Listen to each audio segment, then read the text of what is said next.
Bonjour à toutes et à tous, c'est François et je suis ravi de t'accueillir pour ce nouveau podcast Café Trailer, le podcast qui échange avec des trailers qui vivent leur passion à 200%. Le but de ce podcast est de te partager leur histoire, leurs secrets, leurs projets et d'en apprendre beaucoup plus sur eux afin que tu en tires un maximum de bénéfices. Donc si tu aimes le trail et écouter des histoires incroyables, alors ce podcast est fait pour toi. Il est possible d'assister au tournage de l'épisode et y participer en live chaque mercredi soir à 20h30 sur ma chaîne YouTube La Planète Trail. Juste avant de commencer, j'ai quelques messages à te faire passer. Si c'est la première fois que tu écoutes le podcast, je te remercie d'être arrivé jusqu'ici. D'ailleurs, je te recommande le podcast avec Stéphane Brognard qu'on ne présente plus. J'ai beaucoup d'ambition avec ce podcast et je souhaite aller chercher des trailers de plus en plus incroyables et j'aimerais vraiment échanger avec tes trailers préférés. Sache que l'un des meilleurs moyens pour de les convaincre de participer, c'est notamment de leur montrer que vous êtes nombreux à adorer le podcast sur les réseaux sociaux et sur les notes iTunes. Donc si ce n'est pas encore fait, tu peux aller mettre une note sur Apple Podcast ou iTunes, c'est vraiment ce qui m'aide le plus à inciter des trailers connus à venir témoigner. Si tu écoutes plutôt sur Spotify, tu peux très facilement le partager en story sur Instagram, tag-moi et je te repartagerai. J'en profite donc pour rappeler le nom de mon compte Instagram, c'est @laplanètetrail, suis-le et tu y retrouveras entre autres les coulisses du podcast. C'est aussi un excellent moyen de me faire tes retours et de me suggérer des invités. Enfin, j'ai aussi écrit un livre, Comment choisir ses chaussures de trail, que tu peux télécharger gratuitement sur mon site planettrail.com dans l'espace boutique. Maintenant, place à mon invité du jour. Bonsoir à tous, bonsoir Antoine, merci d'avoir accepté mon invitation. Comment vas-tu Antoine ? Très bien, merci. Merci pour cette invitation, ça me fait très plaisir. C'est parti pour la soirée, je suis tout disponible. Exactement, alors on est parti pour environ 1 heure d'échange avec Antoine. Vous pourrez poser toutes vos questions pour ceux qui ne connaissent pas le principe de l'émission. Vous pourrez poser toutes vos questions à Antoine pendant cette heure d'échange et on y répondra avec grand plaisir. Mais en attendant, Antoine, il y a une question qui est traditionnelle à cette émission pour démarrer nos échanges. C'est que tu nous rappelles ton premier trail. Alors, mon premier trail, c'était en 2002 et c'était la course des Templiers. J'ai commencé directement par un 70 km. Je m'en souviens bien parce que c'était quand même un peu long par rapport à ma préparation, modeste préparation du moment. Ça m'a permis de connaître le fond du trou pour remonter et avoir la surprise de voir que le corps avait des réserves. Et c'est comme ça que j'ai été vraiment mordu par la discipline. C'est la curiosité d'essayer de comprendre pourquoi j'avais réussi à reprendre du poil de la bête alors que je me sentais au bord de l'abandon à mi-course. Donc ça a été une révélation ce jour-là, donc une épreuve où j'en ai bien bavé. Et c'est vrai que, d'ailleurs, est-ce que tu as trouvé la réponse je rebondis tout de suite sur ce sujet-là. D'ailleurs, pourquoi est-ce que notre corps revient ? C'est que c'est quand même contre-intuitif, c'est pas naturellement, on se dit comment ça se fait que je peux remonter la pente ? Est-ce que tu sais pourquoi ça fait ça et comment l'anticiper et le savoir qu'on se met pas dans le rouge et que en fait notre corps va répondre un jour ? Je pense que sur le moment, ce qui s'était passé là quand je manquais un peu d'entraînement, je pense que j'avais pas des super réserves de glycogène, que j'avais peut-être pas fait la meilleure des alimentations, et je crois que j'avais pas de toute façon assez de préparation. Donc il y a un moment je me sentais moins bien, et puis je crois que ce qui se produit ensuite, c'est que on prend un rythme plus doux. Et à ce moment-là, on n'est plus sur la même filière énergétique. On est davantage sur la lipolyse. Et là, à ce moment-là, on dispose de beaucoup de réserves. Je crois que si on n'est pas attentif, qu'on va un peu fort sur une compétition, on dépense tout son glycogène assez rapidement, ou plus ou moins rapidement. Et après, il faut bien fonctionner sur un autre mode énergétique. Et la lipolyse demande plus d'énergie. On est obligé d'aller beaucoup moins vite, d'avoir des battements cardiaques plus lents pour être capable de la dégrader, cette graisse. Et donc, je pense que ça correspond un peu à ça. Bon, puis après, il n'y a pas que ça. Il y a aussi la part psychologique, il y a la fatigue musculaire qui entre aussi en compte et qui nous amène à à baisser un peu de régime. Et puis si sur les longues distances on arrive entre-temps à s'alimenter sur les points de ravitaillement, ça peut constituer un petit bonus énergétique pour la fin de course et avoir la possibilité de réaccélérer et d'avoir vraiment la joie d'aller un peu plus fort en fin de course. Ah, c'est vrai que tous ceux qui ont connu ça, ce regain d'énergie, là, ça a toujours, c'est un peu euphorisant. Donc il y a toujours je vois très bien de quoi tu parles. À force de faire des échanges comme ça le mercredi soir, j'ai constaté qu'il y avait toujours deux écoles quand je pose cette première question de ton premier trail. Il y a souvent les personnes qui ont progressé comme ça avec les distances, et puis il y a aussi ceux qui ont commencé du coup avec des grosses distances comme toi, du coup tu l'as fait. Comment tu t'es dit je vais faire 70 km, enfin, c'est pas raisonnable. Et comment est-ce que tu t'es dit dans les textes, c'est pas raisonnable de faire ça? Comment est-ce que tu t'es dit, tiens, je vais le faire? Est-ce qu'avant, tu avais un passé sportif quand même assez important? Parce qu'il y a beaucoup de gens qui sont, même après des années d'entraînement, ils sont pas capables de faire 70 km. Comment est-ce Oui, que bah, tu... en fait, je courais depuis longtemps. Ouais. J'ai commencé quand j'avais 12 ans, donc tu vois, je pense que j'avais déjà une vingtaine d'années d'expérience. Il y a eu des petites coupures entre-temps, mais ça faisait au total une bonne vingtaine d'années de course à pied avant d'attaquer. Ce qui fait que j'avais un passé, j'étais capable je pense, d'encaisser la durée, le kilométrage. Pas forcément d'être performant, mais en tout cas de l'encaisser, c'était possible. Et puis en tout cas, l'idée elle venait pas de moi. C'était je me suis laissé un peu embarquer. C'était un copain qui m'avait fait remarquer qu'il y avait cette compétition dans l'Aveyron. À ce moment-là, je connaissais à peine je crois même que je connaissais pas le trail. En fait, je courais un peu dans les chemins, mais je connaissais pas le trail. Je savais pas ce que c'était qu'une compétition de trail. Je courais, on va dire, 3 fois par semaine sur la route, 2 fois dans les chemins. Et là, j'ai été propulsé dans un environnement montagneux avec des rochers et ça m'a beaucoup plu. Ça m'a tout de suite plu. Mais c'est vrai que c'est pas forcément raisonnable de s'engager sur des longues distances d'emblée. D'ailleurs, je l'ai un peu payé. Et puis après la course, moi, je me suis pas fait mal pendant, mais après, j'arrivais pas à descendre un trottoir. C'était une catastrophe. Ça a été une semaine de souffrance. Mais avec cette envie d'y revenir. On est un peu maso, je pense, quand on fait du trail longue distance.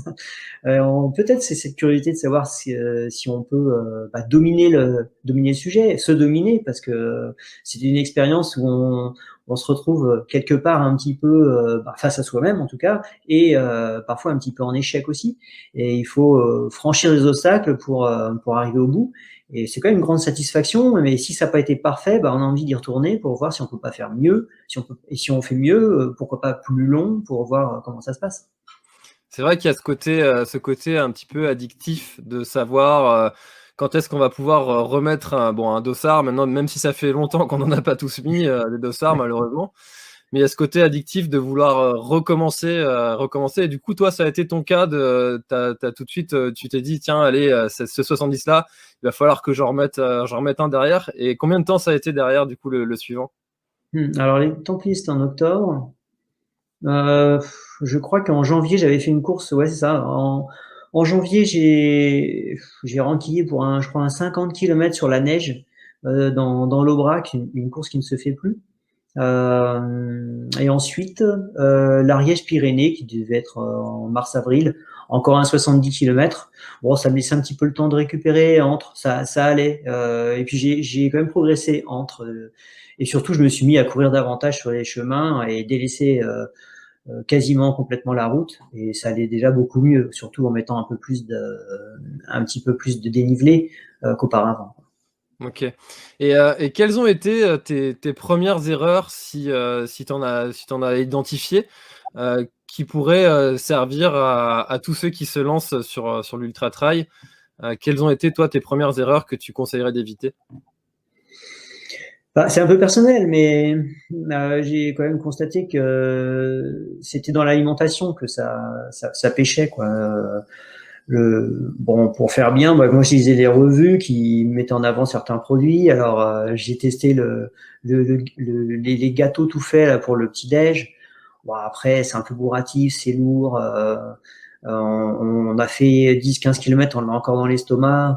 Après on prend un gel par-dessus et on a des pics de glycémie. Bon, on avance encore, mais c'est pas fluide, quoi. Donc même parfois ça m'a rendu malade, donc j'ai changé progressivement d'habitude, mais il a fallu beaucoup de temps pour trouver les bonnes astuces. Et puis je dirais que dans les années 2000, entre 2002 et 2005, on était un petit peu des précurseurs aussi, et on a défriché un petit peu le terrain pour trouver des astuces, enfin ce qui pouvait fonctionner idéalement. Hein. Quand on a commencé le trail, on faisait que courir. C'est rare étaient les personnes qui faisaient un deuxième sport à côté, ski, vélo. C'était le début. Hein. Donc ça aussi, ça a été, je pense, une des erreurs, c'était de faire que du trail.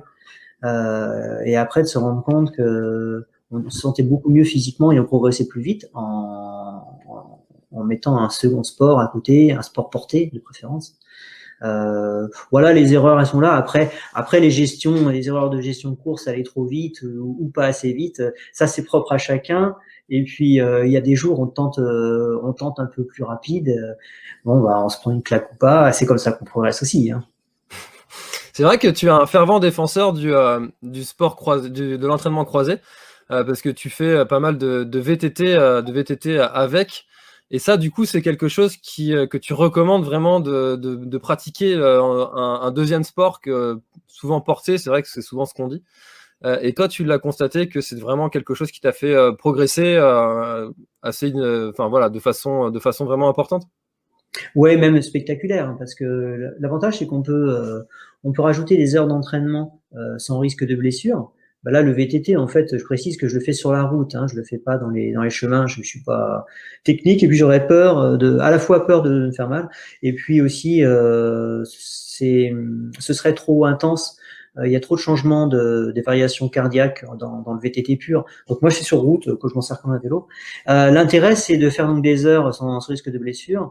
Il y a également un intérêt aussi musculaire. On développe pas tout à fait les mêmes muscles et ils nous servent dans le dénivelé, qu'ils soient positifs ou négatifs. C'est aussi un sport qui permet de reprendre plus vite derrière une compétition. Rien n'empêche 3 jours après de faire du vélo en moulinant un peu, hein, sans appuyer fort. Ça permet d'avoir une récupération active, de ne pas faire de coupure.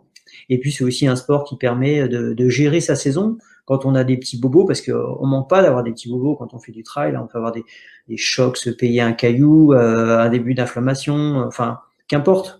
Le vélo, c'est bien rare d'avoir une blessure qui empêche de faire du vélo, et il est là pour justement rendre fluide tout l'entraînement mensuel. Et alors pourquoi prendre un VTT et pas un vélo de route? Parce qu'un jour sur une course, j'ai gagné un VTT. Donc ça m'allait très bien. J'ai pas cherché à acheter un vélo de route. C'est pas la vitesse qui m'intéresse spécialement. Ce qui m'intéresse, c'est la durée de l'effort, et puis aussi l'effort finalement d'un VTT comparé à celui d'un vélo. Bon, c'est que à la fois je vais pas vite et sans aller trop vite, l'effort est conséquent parce que c'est lourd. Donc quand je fais des grands cols ou je fais des sorties, ça m'arrive de faire des sorties de 150 bornes avec le VTT. Je les sens passer, hein. Donc ça me va très bien. Alors, tu en as parlé un petit peu de l'alimentation. C'est vrai que c'est quelque chose qui, toi, t'a vraiment beaucoup aidé pour progresser et même pour ton alimentation au quotidien. Tu as décidé même d'en écrire un livre. Hein. C'est vrai qu'on entend vraiment de tout sur l'alimentation. C'est un sujet qui est assez délicat parce que chaque personne est différente et puis quelque chose qui va correspondre à l'un va pas correspondre à l'autre. Toi, comment est-ce que tu aurais des conseils qui sont presque universels et qui peuvent servir finalement à tout le monde et qui seraient peut-être aussi dans ton livre? Moi, ce que je conseille, avant tout, c'est de ne pas tomber dans les extrêmes, de pas être toujours sur les régimes sans ceci, sans cela, ou alors exclusif. Je pense il faut garder un plaisir, hein, dans l'alimentation, parce que je pense que si on est dans la contrainte, ça va un temps, mais il y a un moment où le naturel revient, hein, donc revient, et pour être plus dévastateur encore. Donc, je pense qu'il faut essayer de trouver un équilibre où on se fait plaisir, où on a connaissance de ce qui est mieux, ce qui est moins bien, et savoir, voilà, en connaissance de cause, que lorsqu'on prend quelque chose qui n'est pas idéal, le lendemain, on va corriger, on va faire mieux. Moi, je dis souvent, il vaut mieux éviter tout ce qui est acidifiant. Pour moi, c'est la base. Éviter ce qui est trop acidifiant. Si on n'a pas le choix ou si on veut se faire plaisir avec un aliment qui présente tout l'inverse, qui est vraiment acidifiant, rien n'empêche dans le repas d'y apporter d'autres aliments qui, eux, sont très basiques. Et puis, ça fait une sorte d'équilibre. Donc, moi, je suis plus dans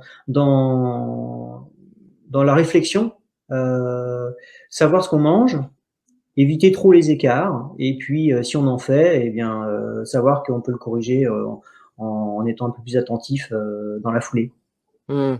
C'est vrai que c'est un bon conseil, je pense, de pas être extrémiste, et puis moi je pense que quand on mange quelque chose qui est pas bon, qui est pas sain, instinctivement on le sait. Il y a souvent cet exemple de si tu montres une pomme qui est complètement pourrie et une pomme qui est bien mûre à quelqu'un, même si ce quelqu'un n'a jamais vu de pomme, il va forcément se tourner vers la pomme qui est bien rouge, bien mûre, qui est belle, parce que effectivement, on sait ce qui est bon et ce qui est pas bon pour notre corps. Et du coup, écouter notre corps, c'est souvent une bonne idée. C'est une bonne idée, ouais, c'est une bonne idée. Je pense qu'il faut fonctionner, alors pas que à l'envie, parce qu'on n'a pas forcément des envies qui sont guidées par des bonnes réflexions, hein, parce que ça peut être même d'ailleurs une envie où il n'y a pas de réflexion du tout derrière.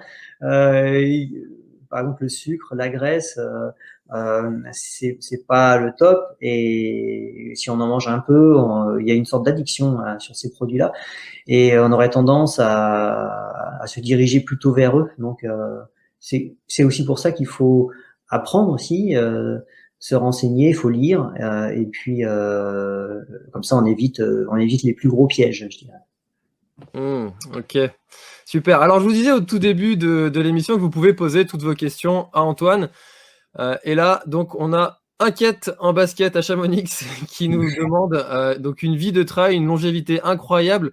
Quel est ton secret pour garder cette pêche unique? L'entraînement croisé est ton secret. Alors l'entraînement croisé, on en a déjà parlé, mais c'est vrai que finalement tu as une durée dans ce sport qui est assez incroyable, et tu te blesses jamais? Non, je me blesse jamais. Alors comme je le disais tout à l'heure, je peux avoir des petits bobos, hein, des débuts d'inflammation, des petites choses. Mais comme je fais du vélo aussi à côté pour compenser, ça me permet de passer sans aggravation, et puis donc du coup de pas me faire mal. Je pense que je suis aussi assez raisonnable alors pas raisonnable dans les distances, hein, bien sûr, on est d'accord, mais raisonnable parce que je pousse pas mon corps. Je fais pas des séances dures. Je vais pas faire des vitesses excessives à l'entraînement. Je suis plutôt sur l'endurance, sur la balade, la rando-course, parfois un petit peu de seuil, mais vraiment pas risqué. Et puis je fais par exemple, ça me viendrait pas l'idée de faire des accélérations en descente. Je fais gaffe. En fait, je crois que j'ai toujours fait attention. Mais ça m'empêche pas de faire beaucoup d'heures, par contre, hein, je m'entraîne quand même pas mal, hein. Il y a des semaines à 30 heures, la semaine dernière, c'est une semaine à 30 heures, celle-là, elle va être pas mal avec le défi du week-end. Donc, je fais des heures, mais je les fais à un rythme assez pépère. Et puis, je développe pas mal de puissance musculaire avec beaucoup de dénivelé. Avec mon vélo, je suis plutôt sur des pédalages lents que sur de la vélocité. Et en fait, ça me donne une puissance musculaire que j'arrive à retranscrire en vitesse finalement. Parce que, pour donner un exemple, sur mes entraînements, j'atteins jamais 15 km/h, hein, jamais, de l'année, hein, aucune fois. Mais par contre, ça m'empêche pas de prendre un départ de la Diagonale des Fous à 16 km/h pendant 3-4 bornes, où il y a des trails qui sont un peu plus courts sur des 80 bornes, où on a des phases roulantes, où là ça file bien plus vite qu'à l'entraînement. Je pense qu'en développant une bonne puissance musculaire, on arrive finalement à avoir une vitesse assez intéressante, parce qu'on est costaud sur ses appuis. On a développé l'économie de course aussi, et puis surtout on a une fraîcheur, et le jour J, on est disponible 100%, avec un mental 100%. Et il n'y a pas de faille, quoi. Et à ce moment-là, on est solide dans son esprit aussi, c'est super important. Et là, on va au bout des choses. Et donc la longévité, elle va de pair. Et puis, ce qui est aussi important, c'est d'avoir toujours des objectifs aussi.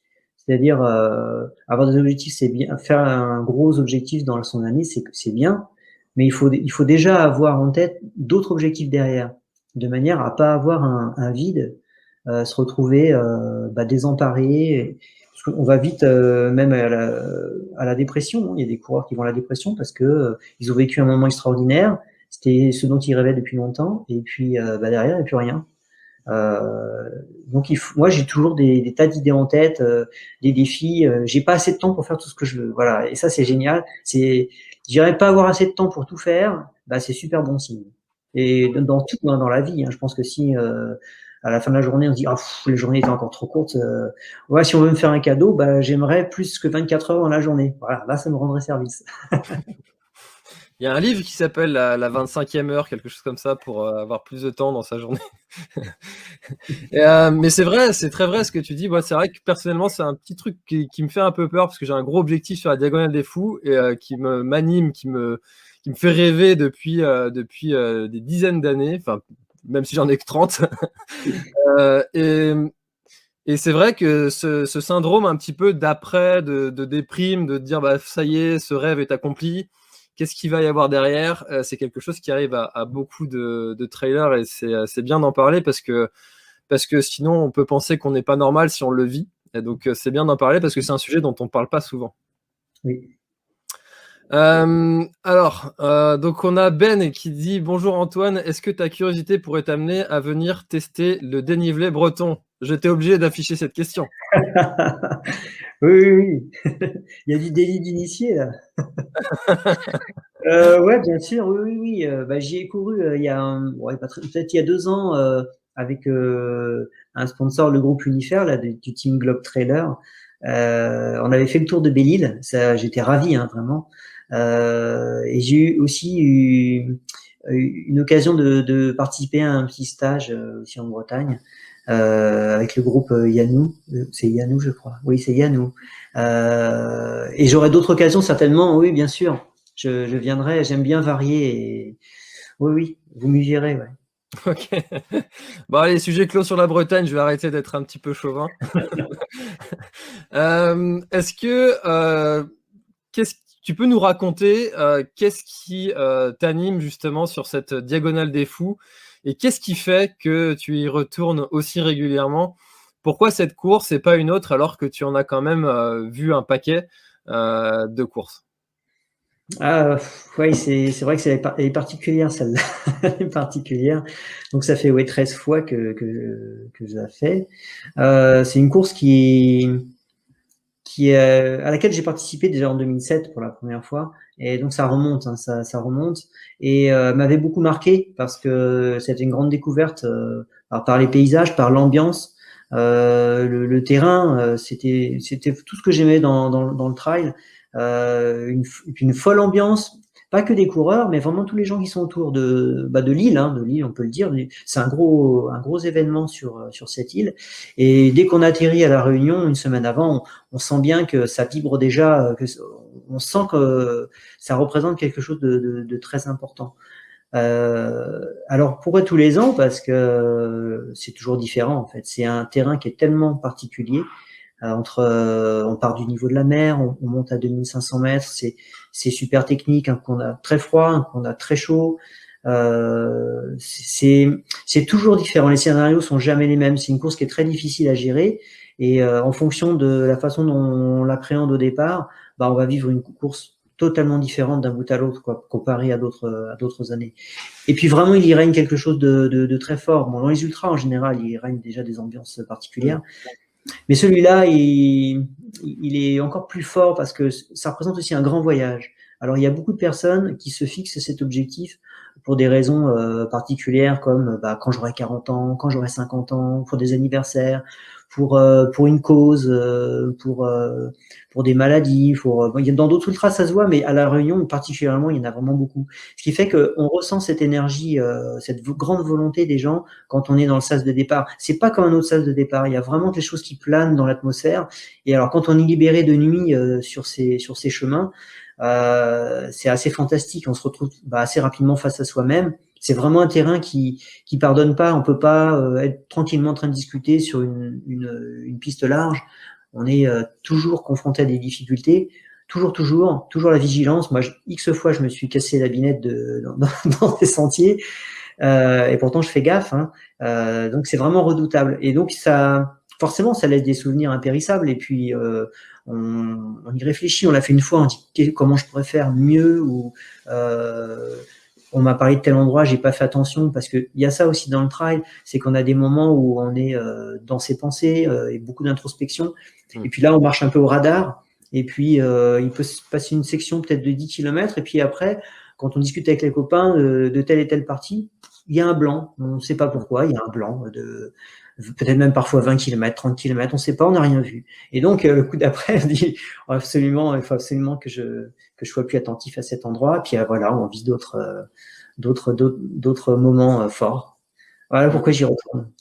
D'accord, ouais, c'est intéressant ce côté, on est un peu dans un autre monde, parce que ça m'est arrivé aussi de faire des courses et puis après on me demande c'était comment cette portion? Je ne sais plus. Donc le côté méditation en courant, et on s'ennuie pas en fait quand on court. Enfin, personnellement, je m'ennuie pas. Oui. Et même toi, du coup, même à faire comme ça plusieurs fois, il n'y a pas de lassitude de refaire plusieurs fois le même parcours, quoi. Non, il n'y a pas de lassitude. C'est vrai que le parcours change pas beaucoup. Alors, parfois on le change soi-même, hein, comme on l'a fait il y a 2 ans, on s'est bien paumé pendant 7 kilomètres. Voilà, c'est peut-être parce qu'on était trop lassé de faire la même chose. Donc ça, c'est un petit clin d'œil aux organisateurs s'ils veulent bien changer un peu le parcours. Ça nous évitera de nous endormir. C'est peut-être ce qu'il a voulu faire, le petit malin qui a enlevé le balisage, ou on ne sait pas trop. Oui, il a cru bien faire. C'est ça. Alors du coup, il y a Fleur qui pose une question. Quel est ton plus beau souvenir émotionnel en ultra? C'est partagé. Oui, il y en a quand même plusieurs.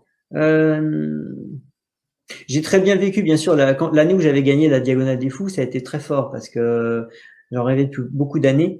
Ça a été très fort, mais je le mettrais au même niveau que mon final sur le Tour des Géants que j'avais partagé avec Christophe Le Sceau, avec mon copain Christophe. Ça, c'était fort aussi, hein, un périple très très difficile, surtout une fin de course très très difficile. Et alors cette délivrance d'arriver au bout, puis en plus à deux, après avoir partagé les moments durs, ça aussi c'était très fort. C'était pas une victoire de course, c'était quelque chose d'humainement très fort. Et voilà, ça ce sont deux beaux exemples pour moi. Alors courir je vais pas dire en couple, hein, mais à deux. Comment est-ce que tu as vécu ça? Comment est-ce que vous avez vécu ça, justement de devoir traverser toutes ces difficultés ensemble? Parce qu'on dit souvent que le sport, enfin le trail, l'ultra trail, c'est un sport individuel. À un moment t'es bien, l'autre il est moins bien. Et c'est quelque chose qui est compliqué de se dire moi je pourrais accélérer, mais le copain il peut pas parce qu'il est pas bien. Je dois l'attendre, mais j'aimerais bien accélérer parce que j'ai envie d'arriver, etc. Comment vous avez fait pour gérer ça? C'est-à-dire que là, sur cette course-là, ça s'est passé à peu près à 250 km, donc il en reste encore une petite centaine. C'est une petite centaine, mais surtout beaucoup d'heures, parce qu'à la vitesse à laquelle on allait à ce moment-là, il restait du temps. Oui, tu sais, la grande fatigue, quand on arrive vraiment à un stade de grande fatigue, le niveau commence à s'équilibrer. Il y a encore l'un des deux qui peut avoir un plus fort coup de mou que l'autre. Mais avec l'expérience, on sait très bien que la donne va s'inverser pas longtemps après. Donc c'est s'aider aussi. C'est-à-dire quand il y en a un qui est plus à l'aise dans la montée, il y a toujours un des deux qui est plus à l'aise dans la montée et l'autre dans la descente. Ben, on fait la trace, hein. On s'aide comme ça. On s'encourage aussi pour pas dormir quand c'est pas le moment, parce qu'on perd aussi en lucidité quand on est vraiment fatigué. Pareil, la lucidité de l'un va aider l'autre. Donc, on se repose un peu sur l'autre à un moment, et ensuite c'est l'inverse. Donc, quand on le sait, on peut pas vraiment dire qu'on attend l'autre. On va dire qu'on profite du moment où on se sent peut-être un petit peu mieux que l'autre, et pour récupérer. Sauf qu'après, on fera le boulot devant un peu plus tard. Ouais, Après, c'est ça. Ça peut être différent quand on fait une course d'un bout à l'autre, avec plus courte, avec un copain. Je l'ai déjà fait aussi. Là, c'est pas évident parce qu'on est sur des rythmes qui sont plus forts. On subit peut-être davantage. Il y a des moments où quand il y en a un des deux qui est plus fort, si on veut s'accrocher, peut-être un peu plus risqué. Mais bon, ça s'équilibre aussi. Puis ça dépend comment on se connaît aussi. Donc, sans discuter, on arrive à sentir les choses aussi. On sait ce qu'il faut faire. D'accord.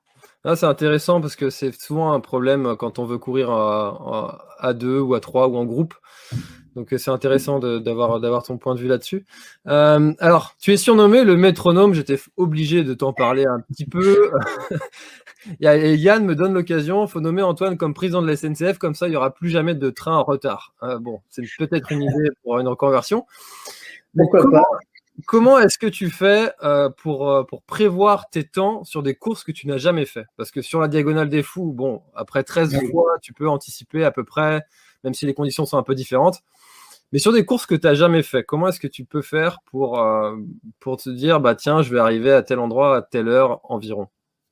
Alors, il faut que je m'intéresse vraiment au parcours pour savoir quel est le genre de terrain que je vais rencontrer. Est-ce qu'il est technique? Est-ce que c'est vraiment rocailleux? Est-ce que j'ai des parties roulantes? Voilà, pour déterminer les vitesses que je vais pouvoir avoir. Et ensuite, je vais calculer par rapport au dénivelé qu'il y a, le type de pente, le pourcentage des pentes. Si c'est de la pente que je vais pouvoir trottiner un peu ou trottiner complètement, ou alterner marche-course ou faire que marcher. Ça va définir des temps ascensionnels. En descente, c'est à peu près la même chose. Selon la technicité, je vais appliquer une décote à mon temps de dénivelé négatif. Alors, je ne vais pas donner les chiffres là comme ça, parce qu'on y passerait du temps, mais le principe, c'est ça, c'est de calculer mon temps ascensionnel.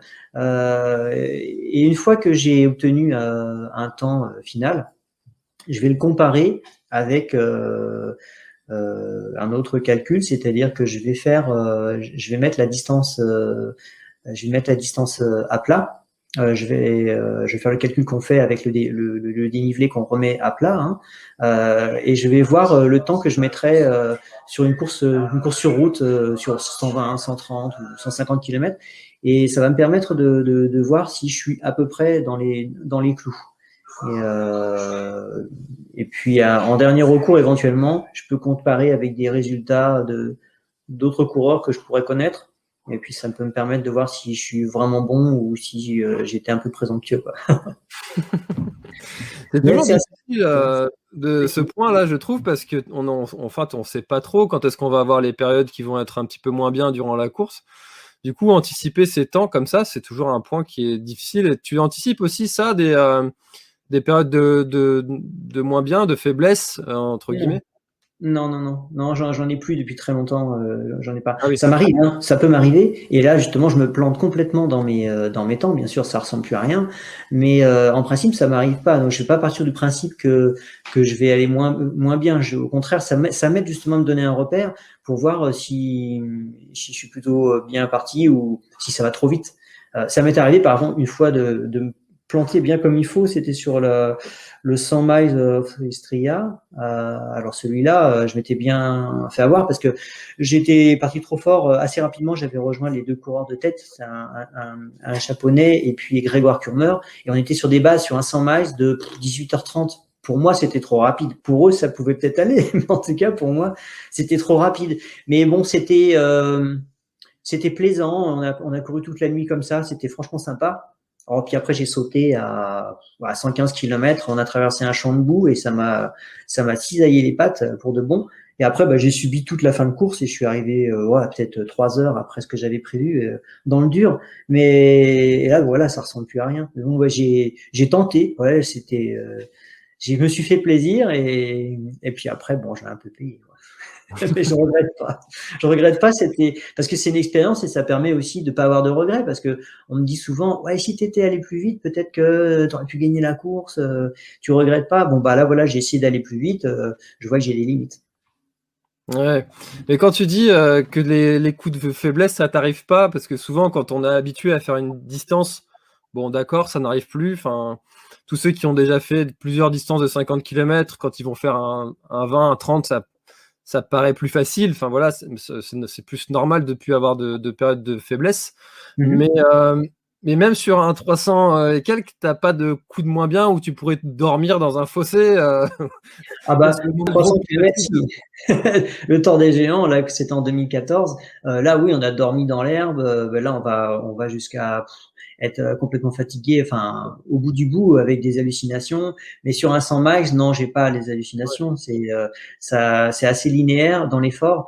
Puis c'est quelque chose que je maîtrise depuis pas mal d'années quand même. Donc, si je suis assez prudent, ça passe bien. Puis il y a plein de signes avertisseurs maintenant. Je sais les reconnaître quand je dois manger, quand je dois boire, quand je dois arrêter de boire, s'il fait trop chaud, comment faire quand il fait chaud, quand il fait froid, pas tarder à m'habiller quand il faut. Enfin, c'est tout un tas de choses. Après, c'est l'expérience aussi. Et en étant attentif, ben, on évite les coups de moins bien. Ouais, c'est intéressant. Alors, comment est-ce que tu as vécu, toi, cette année 2020 et ce début d'année 2021 par rapport à toutes ces annulations? Du coup, comme tu fais beaucoup de courses, comment est-ce que tu as, pu compenser ça, le fait de ne pas pouvoir faire autant de courses? Comment est-ce que tu l'as vécu en tant que coureur qui a fait beaucoup de courses dans l'année? Bah, alors en 2020, j'ai réussi à faire 5 ultras malgré tout. Euh, Bien joué. C'est pas mal. Ouais, en janvier avant que ça commence, enfin, janvier et février avant que ça commence. En mars, certainement des derniers trails avec le Seven Trail, c'était vraiment la limite. Donc j'en avais 3 en 3 mois.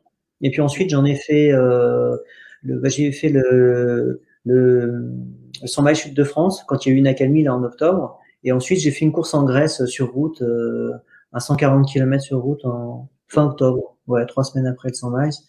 Et voilà, après, c'était fini. Bon, je m'estime heureux parce que, bon, quand même, 5 courses, c'était pas mal. Bon, ceci dit, ce qui est pénible, c'est que on a eu une année où on ne pouvait rien programmer. Moi, j'avais prévu une course par mois. C'était l'année de mes 50 ans, puis je voulais faire une course par mois. Donc, j'ai pas pu. C'est dommage. Et puis, bah après, là, 2021, ça recommence. Là, on est encore mal barré. Donc, là, je vois plutôt avec des courses à l'étranger. Enfin, en Europe, pas trop loin, mais c'est pas sûr, quoi. Donc on peut pas tabler sur grand chose. Alors quand j'ai compris ça il y a pas longtemps que encore une fois ça allait être reparti comme en 2020.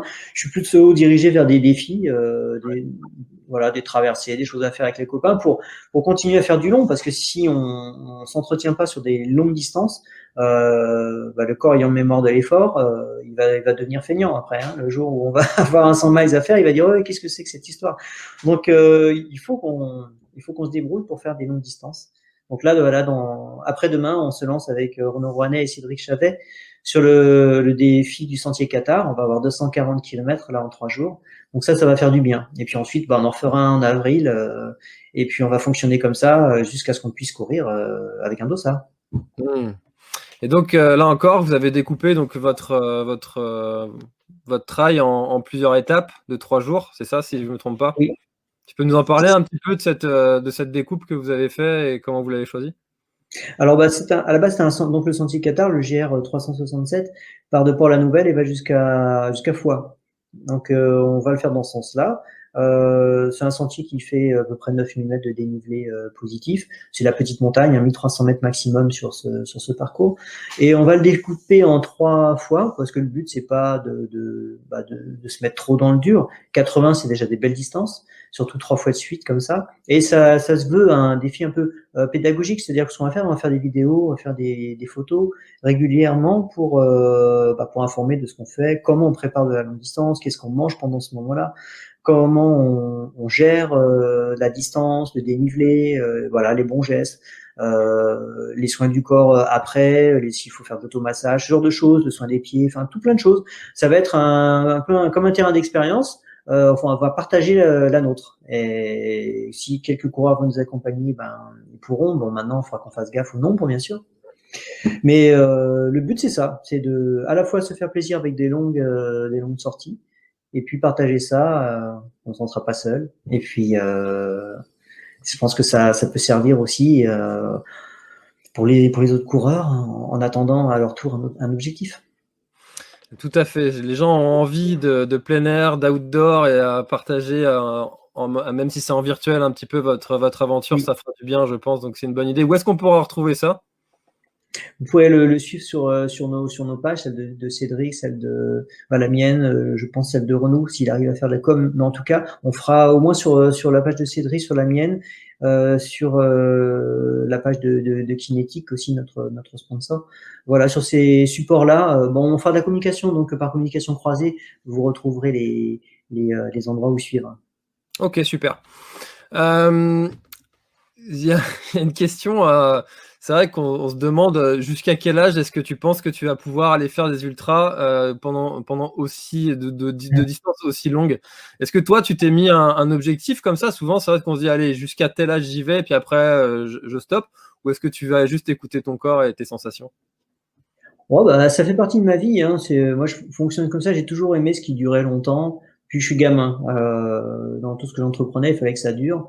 Donc, ce sport me convient complètement. C'est une seconde nature, donc il n'y a pas de raison que j'arrête, hein. Donc, ce qui me préoccupait un petit peu à un moment, c'était de savoir si je pouvais à quel moment je pourrais être toujours aussi performant. Je m'étais dit que, à mon avis, jusqu'à 55 ans, je devrais pouvoir au moins continuer sur cette lancée-là, progresser peut-être pas, mais en tout cas me maintenir, je pense, sans problème. Et effectivement, là, il y a des moments où j'ai l'impression que je suis encore plus performant qu'avant. Et après, je peux faire évoluer aussi ma pratique. Je peux aussi me diriger de temps en temps, comme là je l'ai fait en octobre, sur de très longues distances, sur des longues distances, voilà, sur route, des très longues distances, pourquoi pas. Varier aussi en multisport, en faisant des longues traversées vélo, mixé vélo, trail. Mais en attendant, moi j'aime bien la compète et je pense que sur le type d'ultra auquel je participe, on me verra encore longtemps, hein, je pense, hein, et moi j'aime ça de toute façon, je me pose pas la question de l'âge. Il y en a souvent qui disent ouais, à 50 ans, bon, je me suis même pas posé la question de savoir si j'avais 50 ans ou autre chose. C'est pas les places par catégorie qui m'intéressent du tout. Non, moi ce qui m'intéresse c'est de foncer, faire ce que j'ai à faire parce que j'adore et puis c'est tout. Donc vous n'avez pas fini de devoir me supporter. Bah, c'est plutôt une bonne nouvelle, hein. Bon. Ouais. Comment est-ce que tu as perçu et comment est-ce que tu vois l'évolution du trail au niveau sociétal? On a tendance à un petit peu changer ce sport. On parle d'un esprit trail. Est-ce que tu penses qu'il est toujours là? Est-ce que tu penses qu'il a changé? Et comment est-ce que tu le vois dans les années qui vont venir? Ouais, ça effectivement, oui, c'est intéressant. Ça a changé, oui, depuis forcément, hein, depuis une vingtaine d'années que je vois. Ça a changé, oui. Déjà par le nombre, parce qu'au départ on n'était pas nombreux. Des trails, il y en avait peu, hein. Il y avait quelques dizaines de trails, puis après c'était des centaines, et puis aujourd'hui on est à plusieurs milliers.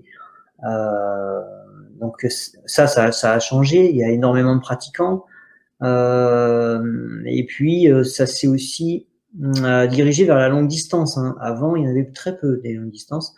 Et puis maintenant, il y en a donc énormément, de plus en plus longues. Beaucoup de courses extrêmement longues, hein, des 300 km, il y en a maintenant pas mal. Je trouve que le trail est devenu aussi un objet de reconnaissance dans la société. Pas mal de personnes s'en servent pour exister aussi, pour dire bah moi j'ai fait ça, j'ai fait l'UTMB, j'ai fait le Tour des Géants, des courses marquantes, hein, pas des, on va pas dire j'ai fait le Lavaredo, ça parle à personne, même si c'est une course qui fait partie du World Tour, enfin, qui faisait partie. Ça parle pas à grand monde, donc les gens disent moi j'ai fait l'UTMB, moi j'ai fait ceci, cela, et c'est pas forcément bien mené, c'est-à-dire que c'est peut-être souvent trop tôt, c'est au détriment de la santé. Donc voilà, mais ça c'est pas la majorité des coureurs, hein, mais c'est une partie des trailers qui font ça, et ça montre une certaine évolution aussi qui va plutôt tendre vers la reconnaissance. Voilà, passer un peu pour un héros parce qu'on a fait ça, quoi. Mais en y allant trop tôt. C'est très bien, hein, de faire un UTMB, j'ai rien contre, hein, faire un Tour des Géants, c'est très bien, hein. Je les ai faites ces épreuves plusieurs fois l'UTMB. Mais attention, quoi, faut pas y aller trop vite. Et souvent aujourd'hui on banalise ces distances et ces efforts. Quand on fait 40 km, avant et c'est toujours pareil, hein, un marathon c'est 42 km, et c'était quelque chose de très important. Quand on courait sur route le marathon, c'était la grosse épreuve. Aujourd'hui, on fait des entraînements qui font des marathons pour se préparer à des ultra-trails. Et ça nous paraît banal.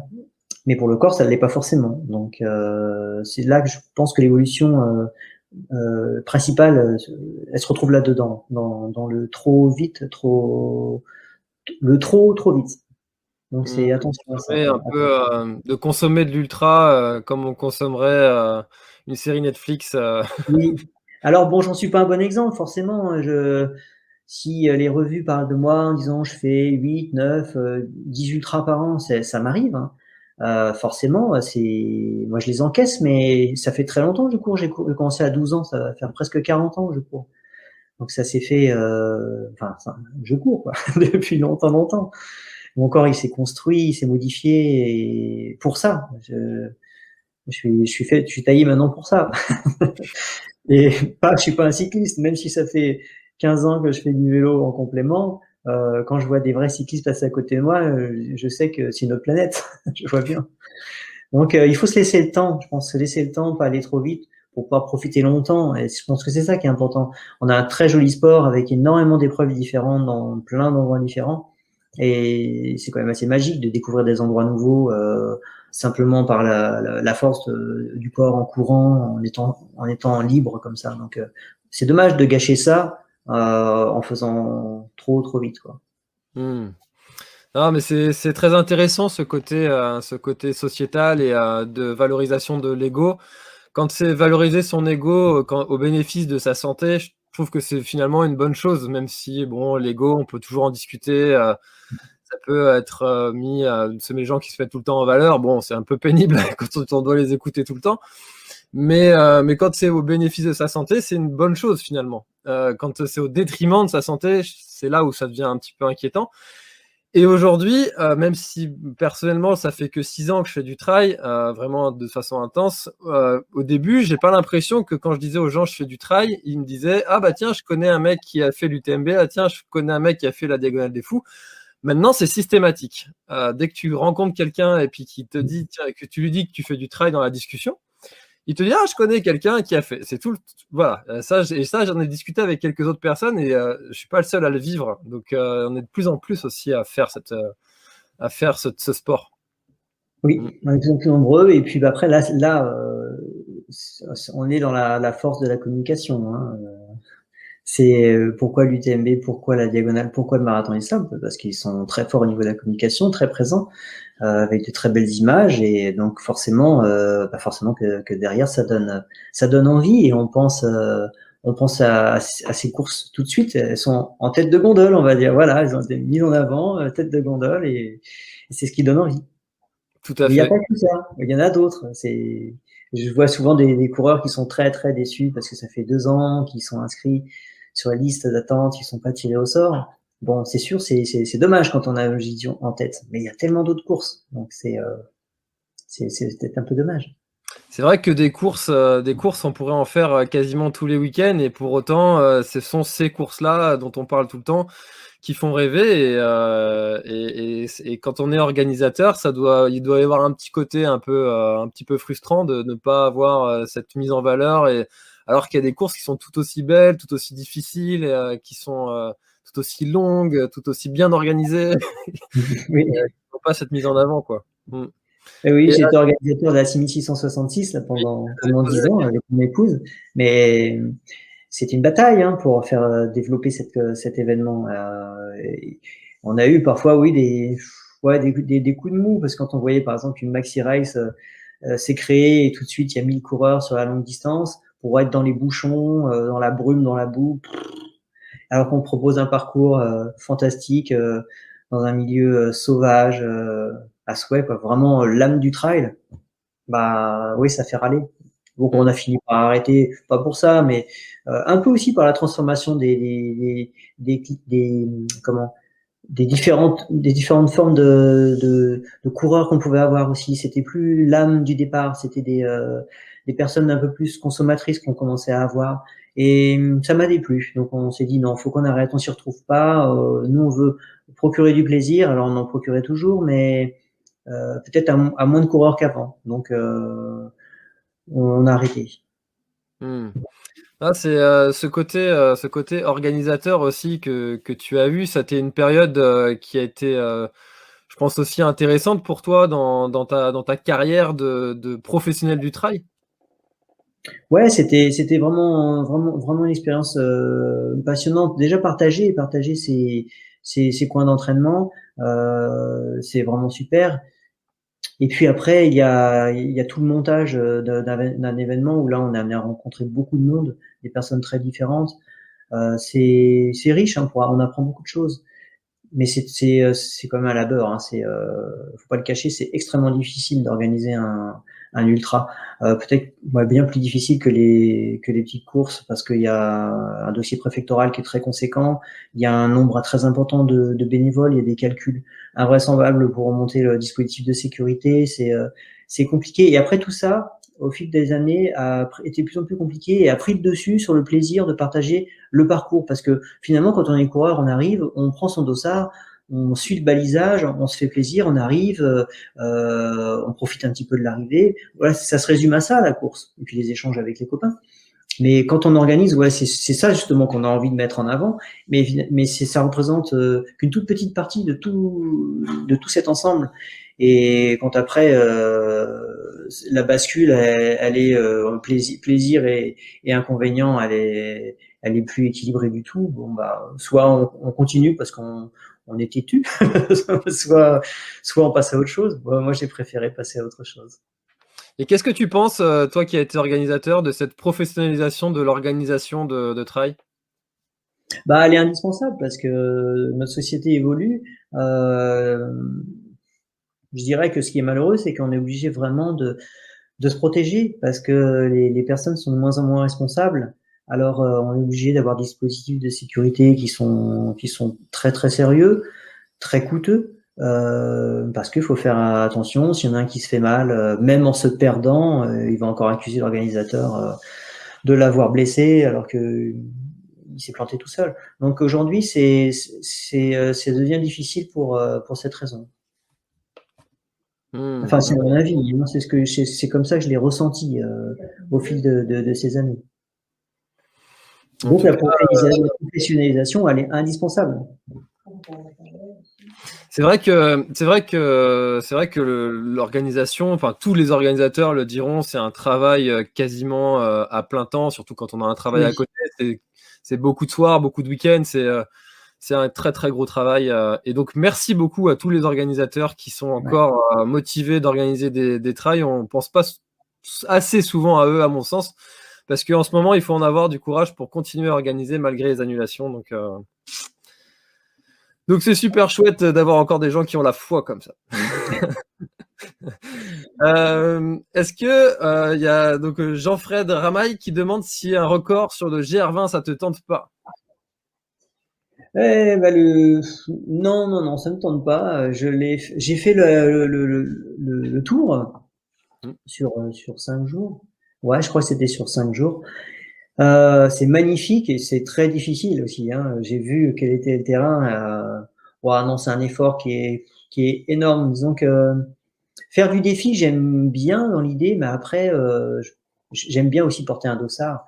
Et le nombre d'événements qu'on a dans l'année est pas si important que ça. Donc, je préfère aller sur une compétition avec le copain que tout seul.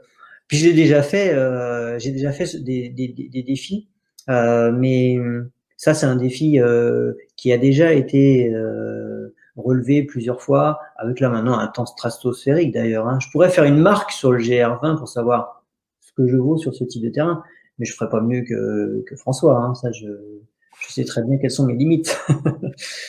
C'est vrai qu'il a frappé fort, hein. Quand je l'ai fait, je me disais, ah bah, ça y est, là, il était arrivé. Il n'avait pas fait la moitié. Ok, super. Alors, Antoine, j'ai une question. On arrive à 52 minutes déjà. Le temps passe très vite. Est-ce qu'il y a une anecdote, un moment que tu as vécu, un truc un peu insolite que tu n'aurais jamais pensé vivre, que tu te rappelles là pendant un ultra. Est-ce qu'il y a quelque chose comme ça qui t'est déjà arrivé? Oh bah, il y en a des moments insolites en course, forcément. Il y en a. Ce qui me vient souvent à l'esprit, c'est tous ces moments où, parce que je me suis perdu beaucoup dans les courses, mais il y en a des rigolotes. Je me suis paumé, par exemple, sur la course, le Tour de l'île de Minorque, Camille de Cavals. Et en fait, c'est un endroit où je m'étais déjà trompé. Je m'étais déjà trompé une année. C'est-à-dire que dans une ville de nuit, mais vers 2-3 heures du matin, c'est l'heure à laquelle je passe à cet endroit. Une année, je m'étais trompé en partant à droite, alors que j'aurais dû partir à gauche en quittant cette avenue. Bon, j'avais pas perdu beaucoup de temps, mais je me suis dit, cette année, il faut que je fasse attention. Je dois tourner à gauche, je dois tourner à gauche. Donc, j'étais tout seul de nuit, en tête de course. Et puis, je regardais toutes les routes qui étaient transversales à gauche. Et puis, et à un moment, je vois au loin une balise, mais à 200 mètres, je vois une balise qui brille sur un poteau. Et je me dis, oh, heureusement que j'ai tourné la tête là, parce que sinon je me serais encore planté. Donc je pars à gauche, et puis je fais 200 mètres, je trouve la balise, et après je suis quelques balises, et j'arrive dans un cul-de-sac, plus rien. Et là, j'ai tourné pendant un quart d'heure, j'ai cherché tout autour de moi, et je revenais en arrière, et puis je voyais toujours cette dernière balise, alors je revenais, je faisais toujours la même erreur. Et puis, j'ai dérangé des gens, donc à 2-3 heures du matin, j'entendais du bruit. Ça faisait une demi-heure que je tournais, et j'ai dérangé des gens qui faisaient la fête. Ils étaient bourrés. Mais bon, il y en a un qui est quand même descendu, et j'ai su expliquer, moi je parle pas espagnol, bon, j'ai expliqué qu'il y avait une course, tant bien que mal. Et puis la chance, c'est que j'avais le numéro de téléphone de l'organisateur sur mon dossard. Alors il m'a prêté son téléphone, j'ai appelé, donc ils sont venus. Ils sont venus me chercher en voiture. Et là, je me suis dit, bon, je vais monter dans la voiture. Ça fait une demi-heure que je tourne. Je vais monter dans la voiture, et puis ils vont me ramener à mon point d'erreur. Ils ont pas voulu. Et puis, il a fallu que je cours derrière la voiture en ville pendant encore un quart d'heure pour rejoindre le bon chemin. Et j'étais pas loin, j'étais qu'à 5 minutes. Mais je tournais en rond, et j'ai pas vu la sortie. Donc ça m'a reboosté. Bon, plus tard, finalement, pour l'anecdote, j'ai pu rejoindre les deux coureurs qui étaient derrière moi, m'avaient remis un quart d'heure, et puis je les ai rejoints plus loin, et j'ai fini avec un gars. On a fini premier de la course à deux. D'accord, donc une belle rencontre. Donc ils m'ont sauvé, ils m'ont sauvé. Ça aurait pu être un bon plan de soirée improvisée, cette histoire, en finale. Mais heureusement qu'ils étaient là, parce que c'était le seul bruit là, à 2-3 heures du matin, la ville était morte. Il y avait que ces fêtards là sur leur terrasse, mais ils m'ont sauvé la mise. Ok. Alors, allez, dernière question. Même si je sais que là, dans les commentaires, les Bretons, ils sont chauds pour t'inviter, Ouais. mais je ne remettrai pas de commentaires, je m'y suis engagé. Alors, il y a David qui demande si tu as un autre bouquin qui est en chantier actuellement pour compléter la bibliothèque de David. J'ai un bouquin un peu humoristique, c'est avec Maître G. Donc les questions-réponses à Maître G. Donc il y a ça qui est en route, mais il faudrait que je retravaille. Il faudrait que j'y retravaille. Je suis en train de remanier aussi le Soyons fous, qui commence à dater un petit peu. Donc je voudrais le mettre plus au goût du jour, mais il faut du temps encore. C'est les deux actuellement. Après, pour l'instant, il n'y en a pas d'autres. D'accord. Et Tim Ronwood, tu as un troisième tome de prévu un jour ou pas du tout? Oui, j'ai un troisième tome de prévu. La trame n'est pas complètement faite, mais c'est pareil, il me faut du temps. Il faut que je m'y colle pendant 6 mois d'affilée, et là, pour l'instant, non, c'est pas le moment. Donc, ça viendra, hein, mais faut patienter. Ok, ça marche. Alors, Antoine, on arrive bientôt à la fin de cette heure qu'on avait prévue. Il y a beaucoup de questions. Si j'affichais toutes les questions, on serait parti pour toute la soirée. J'ai l'habitude de terminer en général les échanges par une question de savoir qu'est-ce qu'on peut te souhaiter pour cette année 2021. Comme pour beaucoup de gens, un retour à la normale, ce serait chouette, hein, qu'on puisse se retrouver sur des lignes de départ qu'on aime bien, tous ensemble. C'est ça que j'aimerais, tout simplement, pas plus. C'est vrai que ça nous manque, hein, ces ambiances, ces lignes de départ. On a presque l'impression que ça n'arrivera plus, des fois. Je sais pas si ça te fait ça, de se dire. Oui, parfois on se demande, disons que si on suit la logique de nos dirigeants, s'ils ont si peur du coronavirus, après ils auront peur de la grippe, hein. Et là, ça fait des dizaines d'années qu'elle existe. Pour l'instant, on s'en préoccupe pas, mais comme elle est aussi mortelle, c'est peut-être une nouvelle façon de vivre qui nous propose, masqué, isolé. Peut-être à un moment, il va falloir qu'on s'y mette et qu'on bouge, hein, parce que je crois que c'est pas de là-haut que ça va bouger avant un moment. Il y a le président de la FFA qui a quand même commencé à réagir. Oui. C'est plutôt sur la bonne voie, je l'espère. Je l'espère aussi, oui, j'espère aussi. On va croiser les doigts et espérons que tout ça revienne un jour à la normale. Bon, merci beaucoup Antoine d'avoir répondu à toutes les questions. Où est-ce qu'on peut retrouver l'ensemble de tes aventures? C'est toujours sur ma page, et sur celle de Globe Trailer de temps en temps aussi. Vous pouvez suivre là. Super. Merci beaucoup Antoine. Merci beaucoup à tous d'avoir été présents ce soir. On a battu le record de Thibaut Barognan du nombre de personnes en live. Donc félicitations Antoine. 375, nouveau record à battre. Oula. Donc il y avait beaucoup de monde, beaucoup d'interactions. Merci beaucoup d'avoir joué le jeu du live Antoine. C'est pas toujours évident et simple, mais bravo à toi. Et merci à tous. Merci à tous. Voilà, merci beaucoup à tous. Très très bonne soirée et à mercredi prochain. À bientôt. Merci d'avoir écouté cet épisode jusqu'au bout. Si tu es encore là, c'est sûrement que l'épisode t'a plu. Donc n'hésite pas à le faire savoir autour de toi et à t'abonner pour ne louper aucun épisode. J'ai mis tous les liens dans la description, donc n'hésite pas à y jeter un œil. À la semaine prochaine. Bye bye.